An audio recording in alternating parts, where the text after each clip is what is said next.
মোৰ নাম নিধিষ্টা শৰ্মা। মোৰ ঘৰ গুৱাহাটীত আৰু মই দ্বিতীয় শ্ৰেণীত পঢ়োঁ।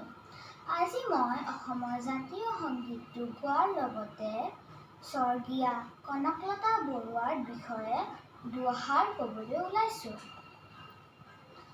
অ' মোৰ আপোনাৰ দেশ, অ' মোৰ চিকুনি দেশ, এনেখন শুৱলা, এনেখন সুফলা, এনেখন মৰমৰ দেশ।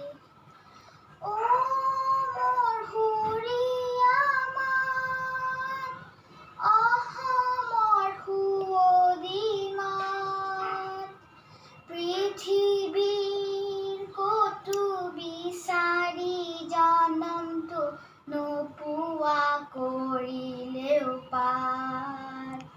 অ' মোৰ উপজা ঠাই, অ' মোৰ অসমীয়াই, চাই ল এবাৰ মুখনি তোমাৰ, হেঁপাহ মোৰ পলোৱা নাই। স্বৰ্গীয় কনকলতা বৰুৱা আছিল স্বাধীনতা আন্দোলনৰ অসমৰ প্ৰথমগৰাকী কনিষ্ঠ মহিলা শ্বহীদ। 1924 চনৰ 22 ডিচেম্বৰত শোণিতপুৰ জিলাৰ কলমপুৰ মৌজাৰ বৰঙাবাৰী গাঁৱত কনকলতাৰ জন্ম হৈছিল।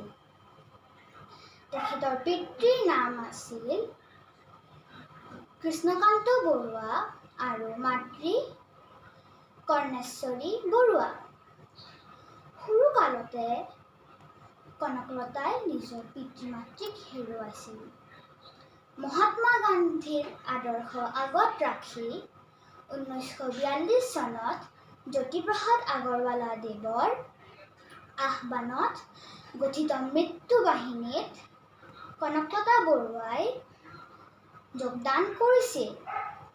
সেই চনৰে 20 ছেপ্টেম্বৰত গহপুৰ থানাত ত্ৰিৰংগা পতাকা উৰুৱাবলৈ গৈ গোৰা চিপাহীৰ বন্দুকৰ গুলীত থানা চৌহদতে তেখেতে মৃত্যুক আঁকোৱালি লৈছিল। এইগৰাকী বীৰাংগনা শ্বহীদক তেখেতৰ ৭৮ বছৰীয়া মৃত্যু বাৰ্ষিকীত আমি শ্ৰদ্ধাৰে সুঁৱৰিছোঁ। জয় আই অসম।